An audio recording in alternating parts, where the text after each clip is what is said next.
Hello, good morning, good afternoon, good evening, and welcome to another Monday morning art talk. Whippy!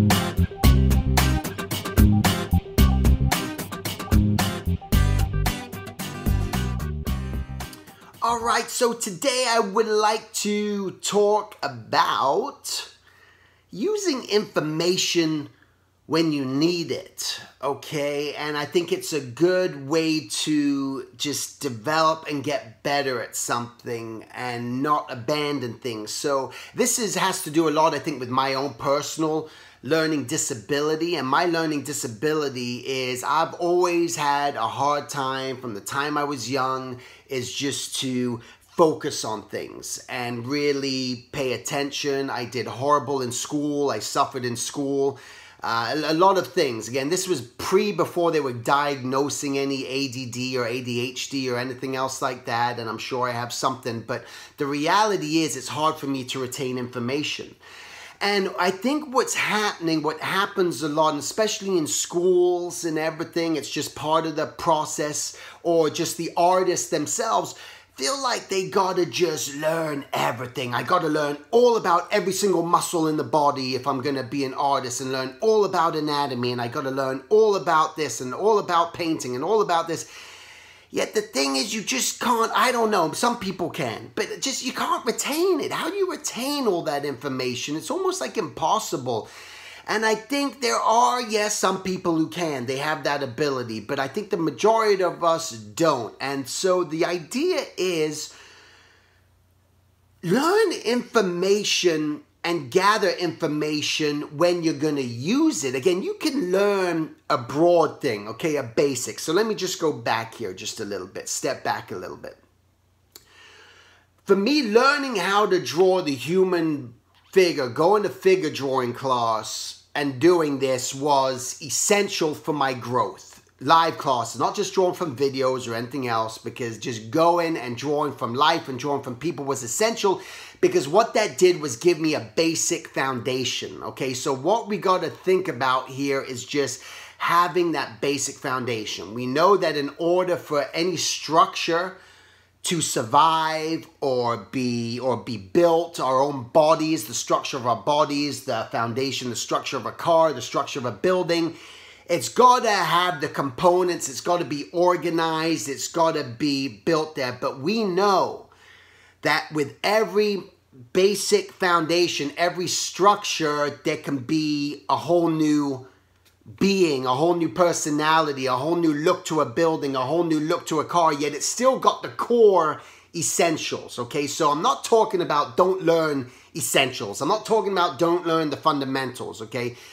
Those things will stick, okay? But again, when I'm talking about basic fundamentals, I'm talking about if we're learning how to draw a face, just learning that a nose isn't down here and an eye isn't over here, and we're not like 10 eyes across, and our ears line up with the top of our eyes, bottom of our nose. There's some basic stuff in the human figure. Your elbows line up with the bottom of your rib cage, so to speak. Your wrist lines up with the bottom of your crotch.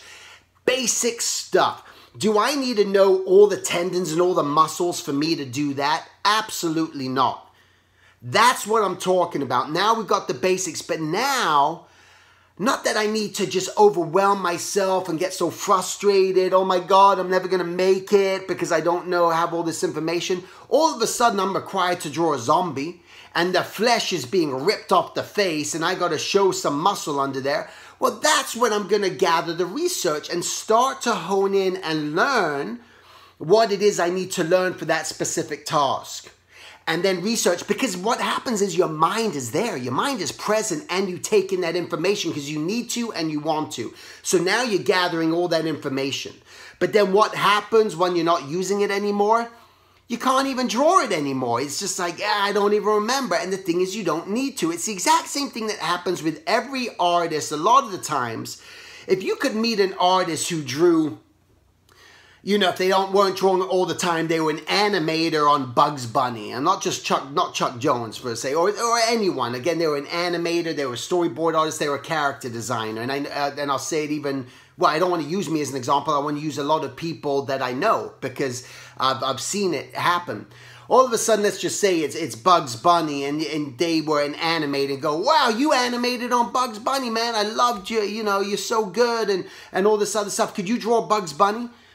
Or Scooby-Doo or anything else, and they go to draw, and they go, what did they say? Well, I haven't drawn him in a long time. I can't really, let me see if I can remember it. And they try to draw it, and it kind of looks like Bugs Bunny, but it's not a model, and it's missing something. I've seen this with some old school Warner Brothers guys from Scooby-Doo and other things. That's why I mentioned that, you know, to draw Scooby or Shaggy. They haven't drawn him so long, it's kind of there, but it's not really there. Why does that happen? Because they don't need the information anymore.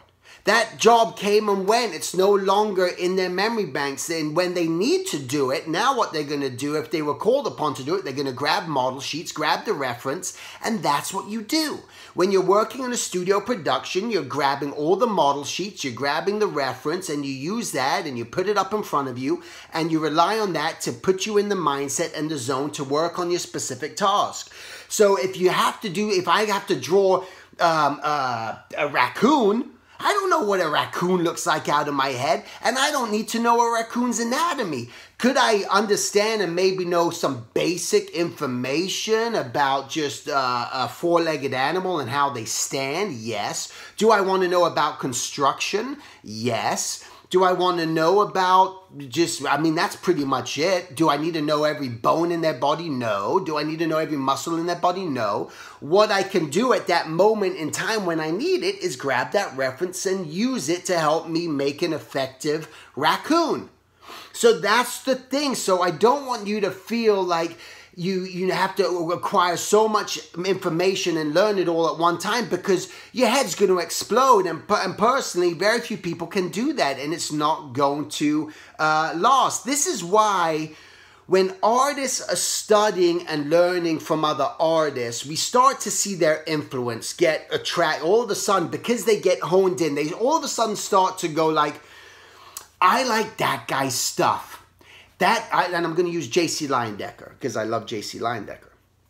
I love his paintings, and I love the way he approaches folds in clothing, and I love the way that he paints hair and he does hair. Wow, man, I'm really intrigued by that. So what are you going to do? Because you're excited about it, you're going to grab the reference. You're going to grab J.C. Leyendecker, and you're going to start mimicking it. You're going to start copying it. You're going to start applying it to your own work. But what's going to happen is you're going to phase out of that. We all phase out of our artist inspirations, and we find other inspiration. It could be anywhere, at any moment, at any time. We find it go to a convention, discover a new artist. We could go to the museum. We can find a new artist. We could go to the library. We can discover new artists. So we discover things all the time. And we find these artists, and they become an influence at that moment in time. Sometimes that influence can last for years. All of a sudden, you're so in love and awe of that artist that you just, whatever that artist does, you're following them for years. That happens, okay? But there's also those moments where you grab those artists and they go, God, I love that painting style. I'm going to learn from that and study that. But what eventually happens is you start to move that aside because you feel like you've got what you needed from that artist. This is what happens. And as a teacher, that's my job, is to share with you all my knowledge, all my information, give it all to you, and eventually you guys to surpass me and take on your own identity, take on your own form, your own style, and move on and get into the real world and survive and thrive, not just be a clone of anyone, okay? And so that's what happens. So you take in that information of that artist, that painting style, let's per se, and you apply it, but eventually you're no longer doing that so much. It was at that moment in time, and your stuff at that time could be very reminiscent of that artist's work, but eventually you're going to start to just go back to your own voice and your own style and your own approach of doing things, but maybe you're going to put a little piece of that knowledge that you're always going to retain, hopefully. But if you start to lose that information, which you do, then I'm going to go back to Leyendecker again if I want to be inspired to use it, okay? For instance, right now, I'm doing I'm always working, doing freelance jobs and things, working with different companies all the time. And I'm working with a company right now, and they've given me the whole brief of what it is they want to do. And they suggest to me that they want me to really think about, while I'm doing the design, just more of that 1950s modern type, animation style, UPA type work. Okay. Do I have all that information in my mind? Do I know what UPA style is 100%? No, I don't. I can't retain that information. I've looked at it before. I've studied it before. But is it in my head all the time? Absolutely not. What do? Boom, boom, boom, Google, UPA, list some shows, Rocky and Bullwinkle, this show, just whatever the shows are. And I look at that and I scan them and I start to get that mindset of the feeling, and it starts to come back, and now I'm using it for a practical purpose, and use that information and then move on. Okay, it's the same way. Why do we get attracted to looking at certain books or following certain podcasts or looking at certain things? Because at that moment, at that time, I want to learn about that. If all of a sudden I want to learn about building a car engine, well, I have none of that knowledge or ability. I don't know, but if I want to do it, I'm going to go grab that information and learn about it. And if I'm really serious about it, I'm going to retain the information. If you're not serious about something, you're not going to retain the information, just flat out, plain and simple. That's the way it goes. You can't retain the information because you have no desire, fascination to pursue it.